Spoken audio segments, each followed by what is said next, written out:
Alright guys, it's Saturday afternoon. We're out and about.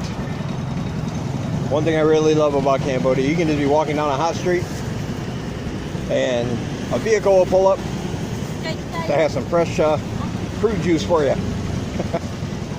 You can wave them down, they just pull up. Hey! What is that called? Canal? Oh, that's jackfruit. Canal. Oh, okay. I never saw that before. I think it's jackfruit. Jackfruit, right? Right. I think it's jackfruit. Just a minute. She's trying to. Oh, it's too much going on here. I've only got two hands. Don't know what's down this way. Looks like a bunch of little shops. Yeah, but I like that we're just walking along. Oh yeah, jackfruit. Yeah, it's jackfruit. Yeah, that's what it is. Selling jackfruit by the bag. It's already got the outer shell off and everything, so you don't even have to do any work. They put it in a nice plastic bag and you get to taste the deliciousness.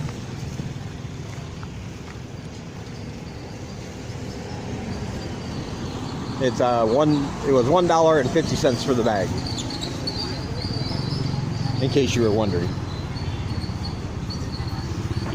Which is a little more expensive than if you bought the fruit yourself and wanted to do all the work to get at it. But then again, here it was. I gotta love that. Sometimes I think if you just stood in a nice shady spot on any busy road, you might not have to move for the whole day. Plenty of restaurants around, plenty of places to stop and get something to eat or a drink. And if you didn't feel like moving from that spot, eventually somebody will roll up with some noodles in a little cart, roll up with some maybe some sugar cane juice in another little cart. And if you want fruit, this is the first time I think I've seen a jackfruit cart, but I have seen watermelon, banana, papaya, mangoes, of course, durian.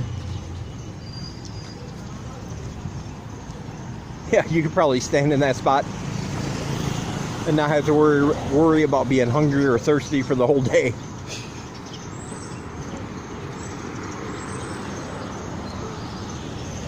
Yeah, we had to get out and exchange some money. Once again, I find myself on a Saturday because I don't think ahead with just a $100 bill. One money exchange place said they didn't have enough cash, which is weird. Oh, crocodiles, alligators. Yeah. Which was weird. It could have been something else, but that's what I got from the conversation that Seng had with the guy. Or maybe he just didn't want to break it. I don't know. Well, we did find a place, but as usual, they charged $2. And that kind of bums me out, but you know, what can you do?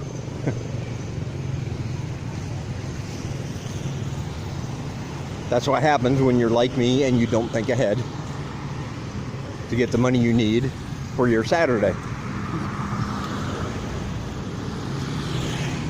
I could have waited and just got it broke at the bar for free when I go out just in a few hours, but if you're coming over here trying to break a big bill, the bar is probably the least desirable of your options, I would say. And that's simply because you know, the bars are dark. There's a lot of activity going on sometimes, and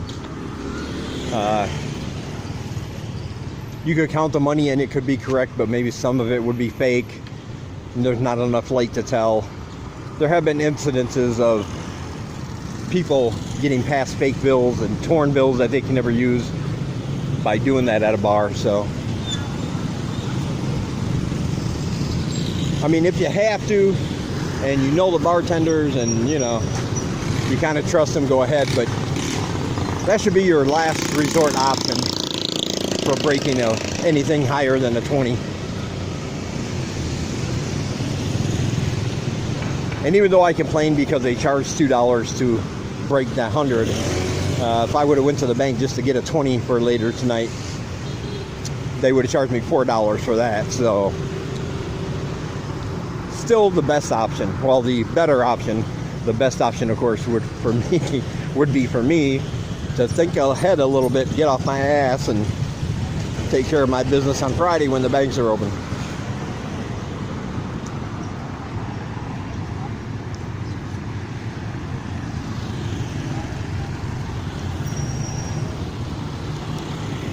Yeah, today was pretty good. Got up at a decent hour. Had something to eat. We started Sengs' next English lesson. I don't usually start a new lesson with her.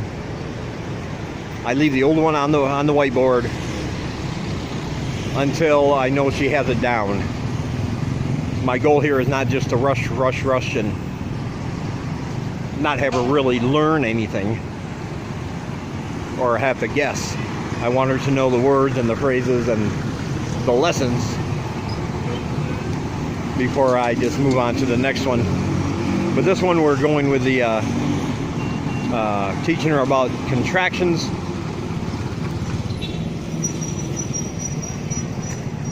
And also opposite words, like how to understand when somebody asks if she can do something or if she can't do something. Will she do something? You know, it's either I will or I won't. I do not.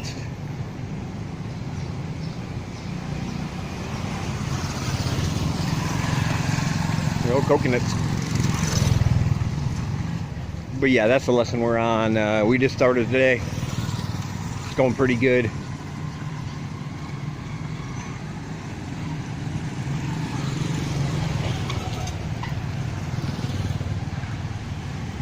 Like I said, I'm trying to put the words in context so she knows that I don't want to do something is different than I can't do something.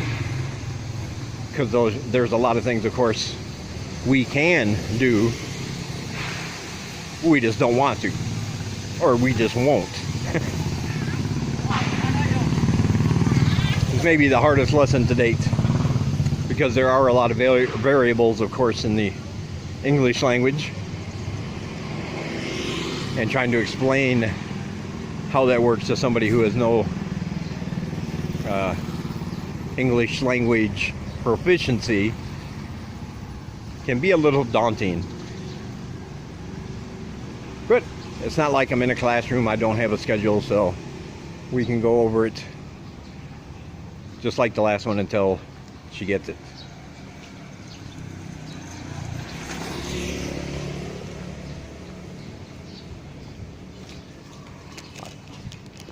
Oh, there she is. Hello. She was lagging a little behind.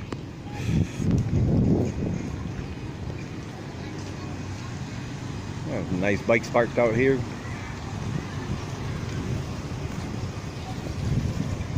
Oh, that breeze feels good. I'm gonna walk along and enjoy it while I can. Talk to you guys later. Alright guys, I just want to say, for the record, I misspoke.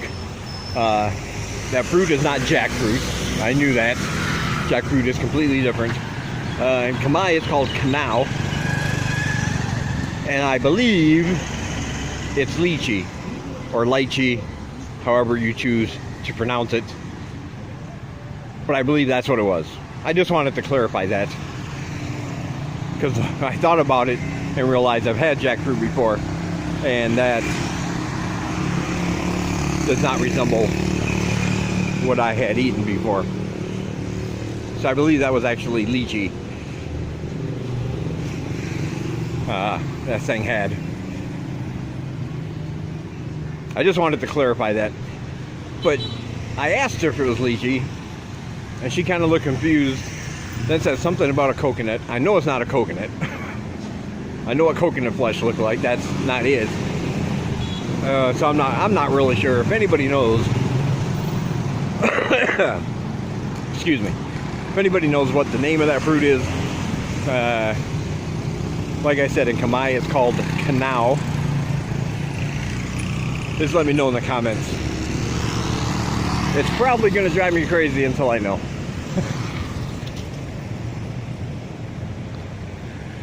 I know people here that speak both Khmer and English,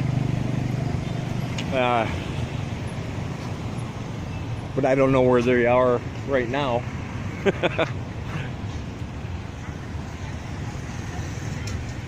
But yeah, what is that fruit? That is my question, and I know you guys always have answers. You guys are very smart. This is one of the things I was talking about before. Little statue.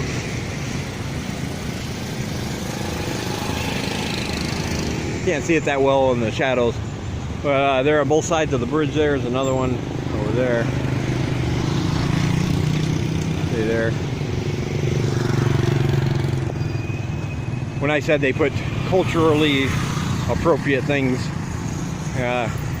everywhere here, even on seemingly mundane, everyday objects.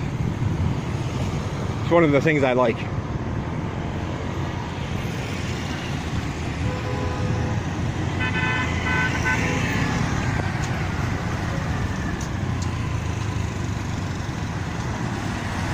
I'm also, until I find a job, I'm also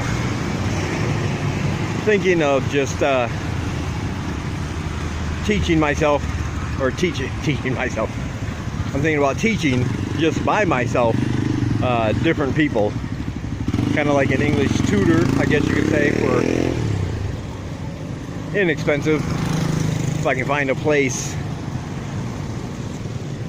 that would let me use their facilities. I was thinking about getting just 20 people, Khmer people, who want to learn or improve their English. Just have 1 hour classes once a day, Monday through Friday. Maximum 20 people. Just charge $3 per hour for each class. So $15 a week for each person. It would be like my original idea, and this is just an idea floating around in my head, nothing concrete. But my original idea was just almost like an English crash course, if you will, where we will not so much be getting into the delicacies of the language and all the grammar rules. We're just teaching people basic conversational, everyday English. The way people would talk, like back where I come from, to each other.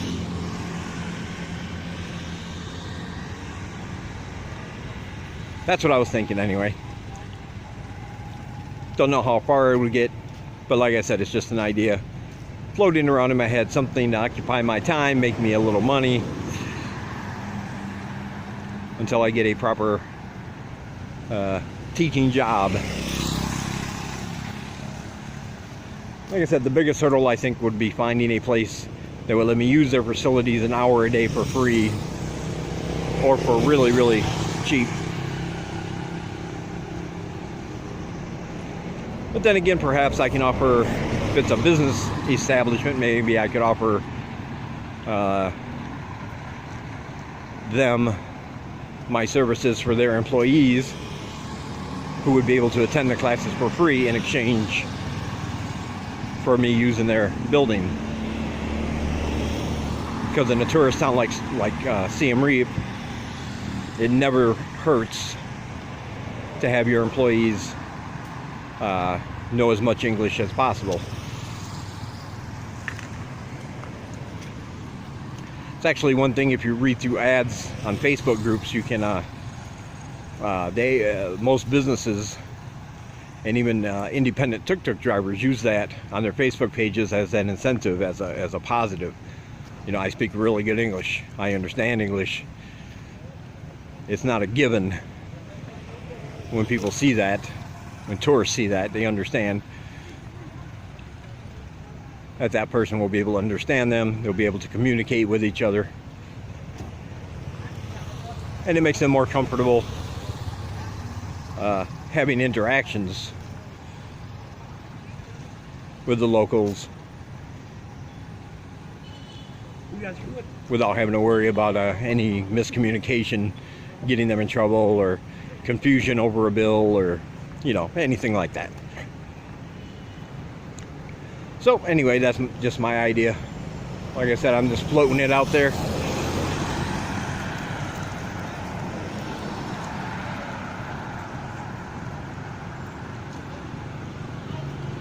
All right, I'm going to end this one here.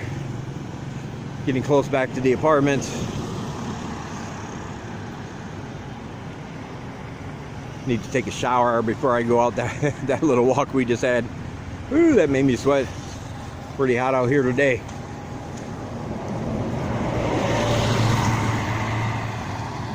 So I'll talk to you guys in the next one. Have a good weekend.